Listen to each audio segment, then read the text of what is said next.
All right, so I want to demonstrate again the process of modeling and UVing a rope here in Maya. I know I did this pretty quickly last week without really explaining it, and so I'm going to record this time and do it a little more thoroughly so you can replicate this step by step. And so the first thing I want to do in terms of modeling a rope, I want to model the profiles of each of the individual strands that make up the rope itself. And with this, I'm just going to use a cylinder. So I'll come up here and create a cylinder. And when I say profile, I mean kind of the overall sort of contour shape of that object. And so for each of our strands, it's going to be a circle, more or less. And so with our cylinder here, really all I need is the top faces. And so I'm going to right click and go to face mode and grab all of these faces except for the top ones and hit delete. And then I also don't need all of this extra geometry, so all of these faces. We've got a bunch of tries here. I don't need those. I really just need the face itself, or one singular face. And so I'm going to right click and go to edge mode. I'm going to left click and drag and grab all the faces, or I'm sorry, edges in here. And with all those edges selected, I will hit delete. Now, I know you guys are probably taught to never use n-gons. And most of the time, we do want to avoid n-gons. And so again, an n-gon is a face with more than 4 sides. This one has a lot of sides right now. We're going to ignore the fact that this is one giant n-gon. We'll fix this later. But in order for the extrusion to work properly, I do need this to be just one singular face. And so I'm going to go back to object mode and select this face now. I'm going to hit W to bring up my move tool so you can see where the pivot point's at. And with this, I want to go through my standard procedures of deleting the history, freezing the transforms, and centering the pivot, just so I have clean geometry. And so I'm going to come up here. If we're in the poly modeling shortcut or shelf, all 3 of those options are right here. So this first one will center the pivot, the second one will delete the history, and the third one will freeze its transforms. Now, as I model this, I want to have it snap to the grid. And so now that I've centered the pivot, I'm going to hold the X key, that's X like X-ray, and then I'm going to drag down until it snaps to the grid. And then I'll let go of X. And then I'm going to scale this down. Now, part of this will be trial and error. So once I get sort of the initial sets of profiles here for my individual strands of the rope, I will extrude these along a curve. And if I don't like the size of these in relation to the curve, I'll probably delete the extrusion or undo it, and then reset it up again after I scale this down. And so nothing I'm doing currently is permanent. And again, part of this will become trial and error once we start doing the extruding. But I know I probably want to start with a little bit of a smaller strand here, so I'm going to scale this down. And then with the scale down, again, I'm going to clean it up again. So I'm just going to come up here and center its pivot, delete history, freeze transforms. And then I need as many of these as I want to comprise the overall rope itself. And so I would do some research and just kind of figure out how many individual strands you need to make up your rope. With the particular one I'm going to do, I'm just going to do 4. And so I'm going to take this and duplicate it. So I'm going to select this this polygon circle here and do a Control D. And when I do Control D, you'll notice over here now I have 2 of the same shape or geometry. And then I'm going to take that duplicate and pull it over. Now, I would like these to be touching by the sides. Now, I could try to eyeball this if I wanted to. So if I were to take this and move it over, we could get it kind of close and it would probably be good enough. If you want to do this with precision, what I would recommend doing is with your duplicate, select it, and then on your keyboard, if you hold D, while you hold D and move it with the move tool, it'll allow you to move the pivot point wherever you want it. Now, if I hold D and V, so it's D like Delta and V like Victor, and then move that point, it'll actually snap to vertices. And what I would like to do is move its pivot point to snap to this vertex here on the left side. Once I've done that, I'll let go of D and V, and now I can move this. And then if I just hold V by itself, I can actually point snap this. Maybe. There we go. I can point snap it, and it's going to snap that to be perfectly aligned with this vertex here on the other circle. And then let's take both of those. So I'm just going to shift select both of these circles now, and I'll do another Control D, and it should duplicate both of those. I'll pull those off to the side, and then with both still selected, I'm going to hold D and V, and then this time, instead of just left-clicking and dragging one axis at a time, I'm actually going to left-click and drag from the center. So if you look at the center of my move tool, there is a circle there in the center. If I left-click and drag on that, towards a vertex, it'll snap to whatever vertice I drag to. So in this case, I'm just going to snap it to one of these front vertices. And then once I get it snapped there, I'll let go of D and V, and then I'll hold just V. And while holding V, I will snap it to the vertice here on this side of the other circles. And so now all of these are perfectly aligned and snapped together. And in order for this to work, I need these to be one mesh. So right now, there are 4 individual meshes that I can select on an individual basis. And so again, I need this to be a singular one. And so I'm going to left click or marquee drag and select all 4. Let's go up to mesh and go to combine. And then it should combine these into a singular mesh. And then again, anytime you do a combine function, we always want to immediately after center the pivot, delete the history, and freeze the transform. So I'm going to do that real quick. You'll notice as soon as I deleted the history, it removed all of those empty nodes from my outliner. And then let's recenter this to the viewport here. So I'm going to hold the X key and drag it towards the center of my grid there. And then again, we'll freeze it one more time. All right, so now we have the profile curve. These are the profiles of the individual strands of my rope. And now I need a curve in order for these to extrude along. Now I'm going to switch to a front view and start drawing a curve. Now a really quick way to get to your different cameras is if you go through the hotbox, which is accessed by holding spacebar. And while I hold spacebar, all the menus in Maya are here, all of them. If you want to get to your cameras, while I hold spacebar, if I left click and hold on Maya here in the center, it'll pull up all of your cameras and we can just select the camera we want to switch to. So in this case, I will left click and drag to front view and then let go of left click. And it should switch to my front view.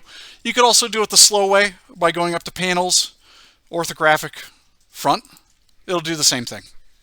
All right, so once we get this in here, let's actually draw in a curve for us to extrude along. So I'm going to come up here to create. I'm going to go down to curves tools, and there are a lot of ways we can do this. You could do it really with most of these curves. They're essentially going to do the same thing. They just draw the curve in differently. I'm going to use the first one, just the regular CV curve tool. So I'm going to go ahead and click that. It's going to change my cursor. Now it's just waiting for me to draw in a curve. And so I'm going to left click somewhere here towards the center. It doesn't have to be precise. I'm just going to click once. It'll draw in a vertex. And then from here, each time I click, it's going to bring in a new vertex. And then on my 4th one, it should actually start to draw in a curve. Now this curve is going to be where we extrude our rope along. And this is going to take our rope is going to take the shape of this curve itself. Once we're done drawing in the curve, I'll hit enter. And we'll finalize that curve. Now I'm going to switch back to my perspective. So again, I could go to panels, perspective, perspective. Or if you go to hotbox, left click, and then go up to perspective, we can get to it from that way. At this point, we could update this curve. So if I select the curve, right click and hold and go to control vertex, I could start to reshape this curve however I want. And so if you, let's say you're doing a rope and you want it to lie on a surface in a specific way, you could use this to kind of eyeball how this curve is going to line up with that surface. Once we're done getting our curve shaped the way we want, now we can extrude our profile. So in this case, the 4 circles, I can extrude those along this curve. Now, one thing that's important to keep in mind is the extrusion needs to start at the beginning of our curve. If you're not sure where the beginning of your curve is, just select the curve and again, right click and hold and go to control vertex. The beginning of your curve will be denoted by this kind of magenta box, and it's going to be an outline of a box instead of a solid box. So if you do see that, this is the start of your curve, and then the end of your curve will be here at the end where we have a solid point. And so again, you'll notice this one's not outlined like the other one is. So that's the end of my curve. This is actually dictated by your drawing order. So my initial click or the first point that I drew was this one. And so that's what determines the beginning of your curve. The other thing we need to do is, in order for this extrusion to work, we actually need our geometry here, or polygons, they have to actually be snapped to that initial curve here. So if I were to try to extrude it now, those polygons aren't near that curve and the extrusion's not going to work correctly. And so the first thing I'll do here is I'm going to marquee drag and select both objects. I'm going to right click on my curve and go to Control Vertex. And then once I can see the curve in component mode, where I can see the starting point there, I'm going to left click and drag my geometry to that point while holding V. So again, the V key is for point snapping.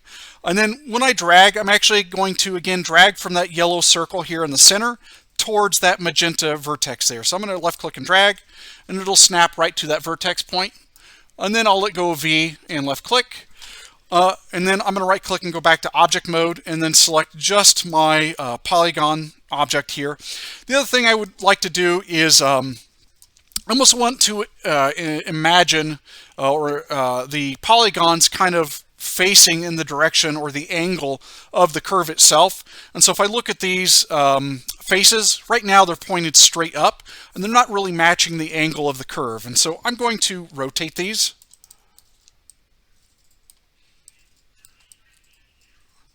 This part doesn't have to be perfect, but I want them to kind of pointed in the angle of the curve itself. All right, once we've done that, we will grab our polygons. I'm going to right click and go to face mode.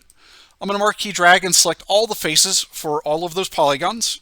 With those selected, I will hold shift on my keyboard and shift select the curve. And now all we have to do is extrude. And so I'm going to come up here to Edit Mesh. We'll go to Extrude. And it will extrude those polygons along the curve, but we have a problem, and that's it's starting at the beginning, and it is going to the end just the way we want. The problem we have here is actually a couple things. One, we don't have enough resolution. We don't have enough poly count in order for this to actually bend and deform along the curve. The other problem, which isn't quite apparent yet, is I should have actually rebuilt this curve before I extruded, and I'll show you why here in just a second. So when you extrude, the Poly Extrude Face dialog box pops up, and here it says divisions. We can control the resolution or how many divisions there are along this polygon going across the curve. Now, if you left click and drag on the word divisions, it'll start to add divisions, and this caps out at 25. But if I need more resolution, so it is looking a little angular right here, so it's not quite as smooth as I would like it, I could actually manually key in an amount. So if I key in, let's say 100, it's going to give me a smoother curve. Now, the other problem we have, if you look at, let me actually just look at this in the edge mode here. If you look at the distribution of these edge loops going along the curve, over here, the edge looping is a lot tighter. Those circles going around our rope shapes, these edge loops here, all of these edge loops, they're clustered pretty close together. And then if you look over here towards the end, they're a little further apart. Now the reason why this is happening is it's actually based off of the curve itself. So if I go back here and I'm actually going to undo this extrusion, so I'm going to hit Control Z to undo it.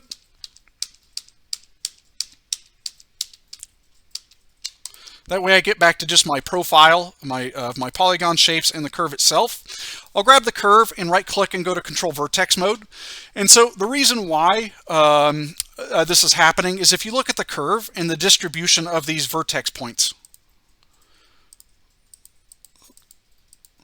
So where we had the edge looping that was tighter together, we actually have more control points here closer or clustered together, and that's why they were closer together in the edge looping. And then if you look over here, those clusterings or those vertices are further apart, and there's actually fewer of them.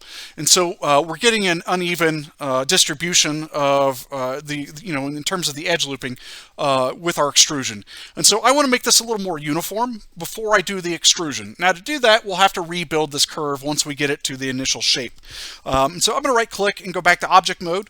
I'm going to select this curve, and let's go up to the modeling submenu. I'm going to go to curves, and at the bottom there's this rebuild option. I'm going to click on the options box. I'm going to go to edit and reset.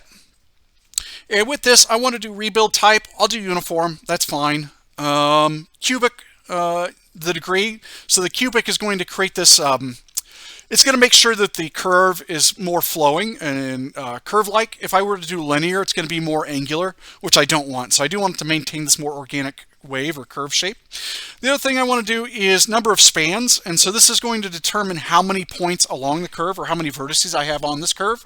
And I think for this, I'm just kind of guessing, but I'm going to do maybe 25 and hit apply. Now, it doesn't really look like much happened, but if I were to select my curve now, right click and go to control vertex, I now have an even distribution of vertices going along this curve, and that's going to give me a better extrusion. So let me go ahead and re-extrude this. So again, I'll select my polygons, I'll go to face mode, let's grab all 4 faces, I'll shift select my curve, and then let's go back to edit mesh, extrude, and then let's do our divisions. I think I said 100 earlier. And now when we look at this, it's more uniform, which is ideal. Now, once we've extruded this, we still want this to look like a rope. And so now it just looks like 4 curves going along, 4 ropes going along a curve, but they're not really intertwined. And so to do that, I'm going to deselect everything and go back to object mode. I'm going to select my extrusion surface, and then let's go into the channel box. Let's go to the inputs, and there we have the poly extrude face 1. If I click on that, we're going to get our extrusion options. So all those options I had before are found in here. So if I wanted to increase or decrease the divisions, I can still do that. So if I decide maybe 100 is too much, I could go back down to 25 if I wanted to. But I think 100 was pretty good for this, this extrusion. And then there is a twist option. Now, if I grab twist and add, again, this one caps out like the divisions does. This will only let me go to 180 degrees, which is not enough. I've done this a few times. I usually find I have to do this into the thousands. And so if I do maybe 5,000, ooh, too much. So this is trial and error. Let's maybe try 2,000. 2,000 is probably a little closer to what I want. And then if I turn off the wireframe and just kind of look, now we have our extruded surface twisting along this curve. And as long as we don't delete the history, I can anytime select the curve. It's a little easier to do it from the outliner here. And then with that curve selected, now I find that if I want to get to the components of an object, instead of like trying to right click on that object so I know that curve is inside of this object, I don't want to right click on this, because if I do, it's actually going to give me the options for the polygon geometry. The easiest way to bring up options for a selected object is to select the object, and then out in the negative space, right click and hold, and these options will be specifically to the object that's selected. And so I don't have to worry about it bringing up options for the wrong object. And then I'll go to control vertex. Now I still can't see those control vertices, so if I turn X-ray mode back on, I can actually see those control points, and I can select them. Now I'm going to have to bring up soft select and maybe increase the soft selection, and then turn off X-ray mode. And again, as long as I don't delete the history, I can at any time update the position. And so if I need this to maybe be a little more precise, or laying a specific way on, let's say again in this case a tire, and I want to drape over it, I can come back in here and just further modify the curve until I get it exactly the way I want. Now once I have verified this is exactly the shape I want and it's laying where I need it, now I can delete the history. And so I would grab my geometry, and let's come up here and delete the history. Once I do that, the curve, if I move it, it'll no longer affect the geometry.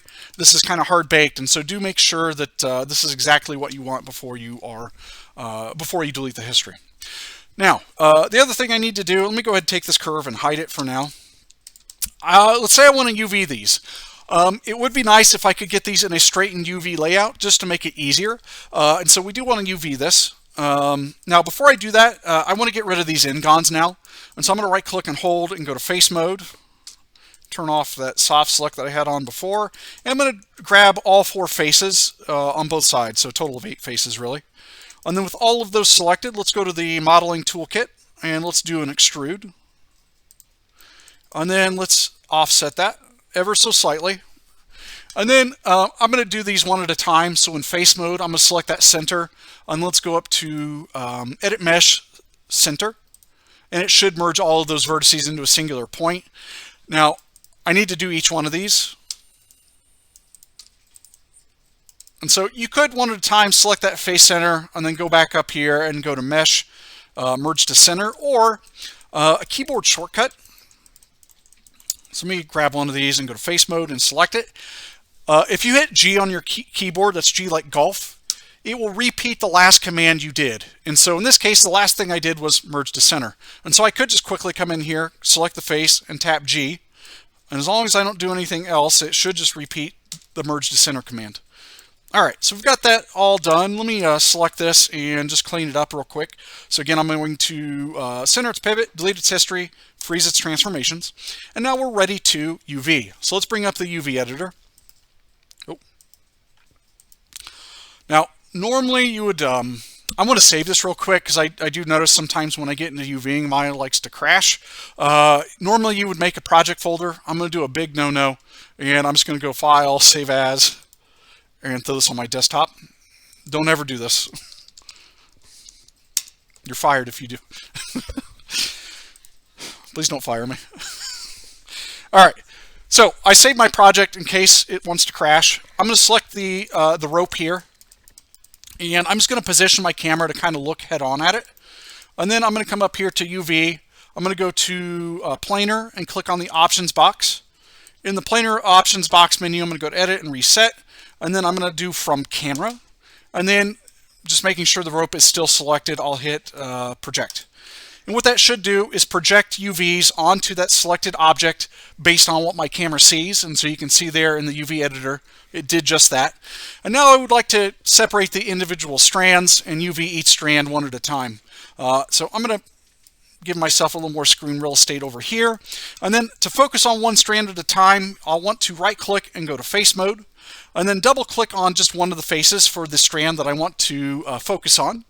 And you'll notice when I double click, it should only select the geometry over here that is connected to that particular face.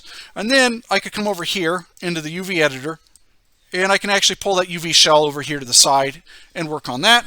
And then over here in perspective, I can actually isolate that too. I should be able to at least. There we go.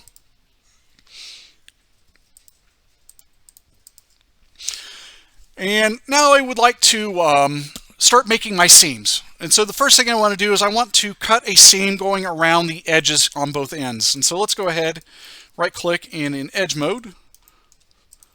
And 2023 has been super, pardon my French, fucky when it comes to selecting components and UVing at the same time.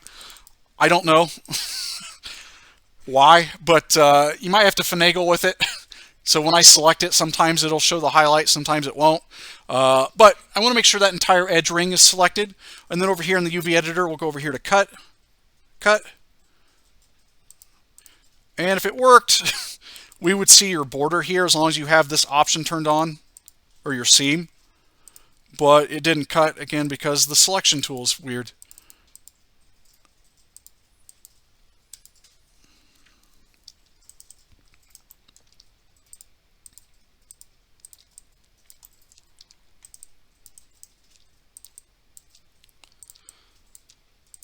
So it's kind of stupid that I have to do this, but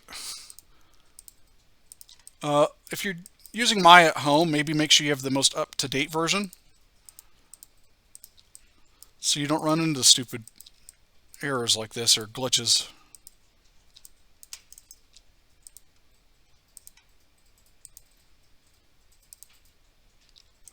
And we try to cut that. There we go. So normally, if Maya's working correctly, you would just double click on that edge and cut. That's all you would need to do. But because there's some kind of graphical issue with Maya right now, it glitches and it doesn't work the way it's supposed to. But I'm going to do the same thing on the opposite end. I'll just double click, cut. Okay, well that cut worked. And so now I've got these circles on both ends cut. And then the last thing I need to do is I need to find just one edge that goes along the side here. And so I'm going to try to grab one of these inside ones. Hopefully this will be a seam that will be hidden from my audience. So I'll just double click on this edge here and then hit cut. And that should cut that entire seam going all the way through my rope strand to the other side. Now, I don't want this one cut, so I'm going to grab that and move and sew. Same thing on the other end. Man, this would be so much easier if Maya worked properly.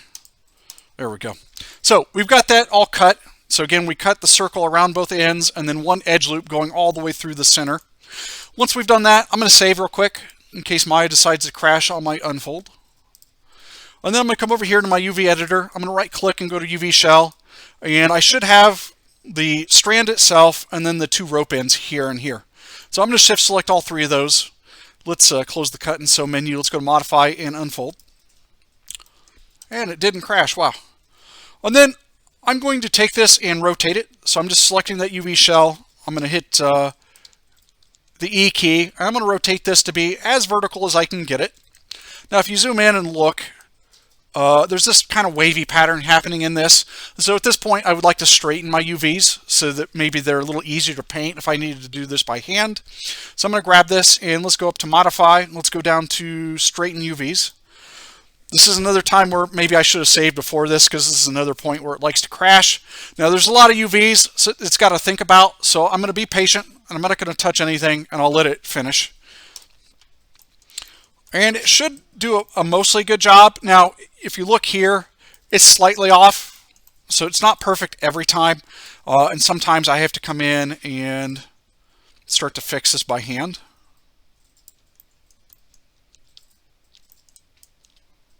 Oh, wait.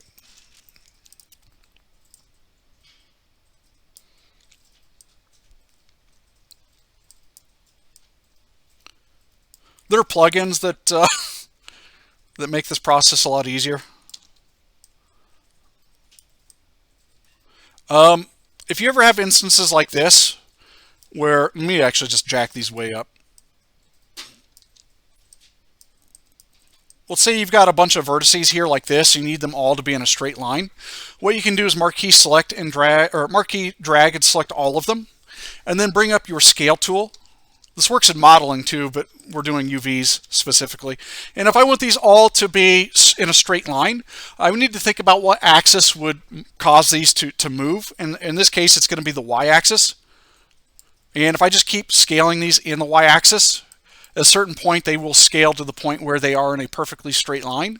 And then I could bring up my move tool again and then start to realign things.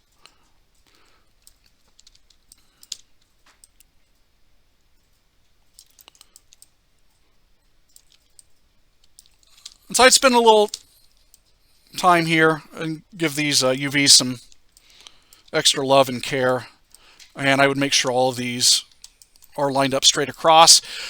Usually it's not this bad, and I wouldn't have to do kind of this much work to get these as straight as I need them to be. But sometimes it doesn't give you the best solution, and we just have to kind of deal with what we have here. And so I would go through and just straighten all these up. And then our UVs would be done for the rope. So I'm going to act like I did those. The other thing you would want to do, just in case, so if I look at the ends here, this one's really small. Let's say this one's too big. Let me just scale it up. There is a way to make everything a consistent scale.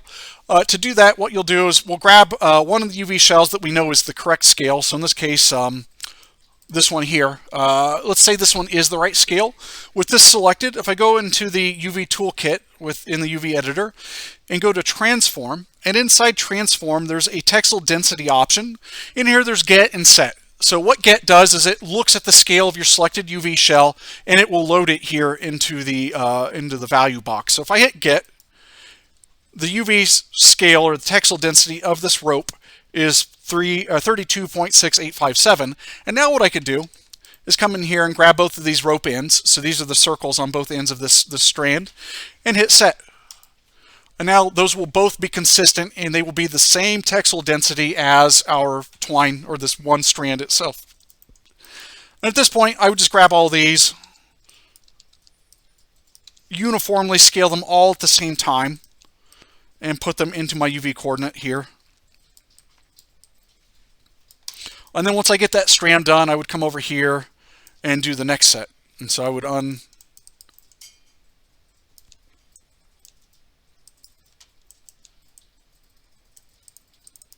isolate that and go to the next one, pull it out, and just do the process all over again. Unfortunately, so if these strands were identical, we could transfer the UVs, but because all these are unique objects, unfortunately, we do have to UV these one at a time. But once you get it down, the process goes pretty quickly. And I think at this point we're mostly just fighting Maya.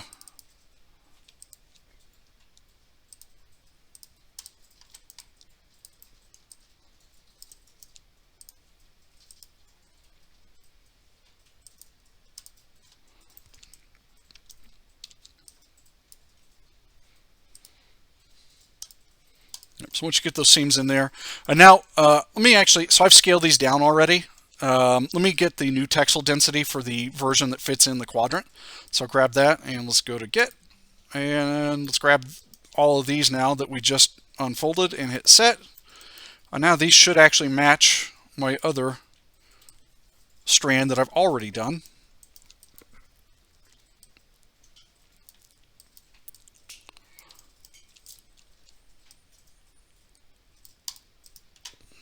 And then we could modify, straighten UVs.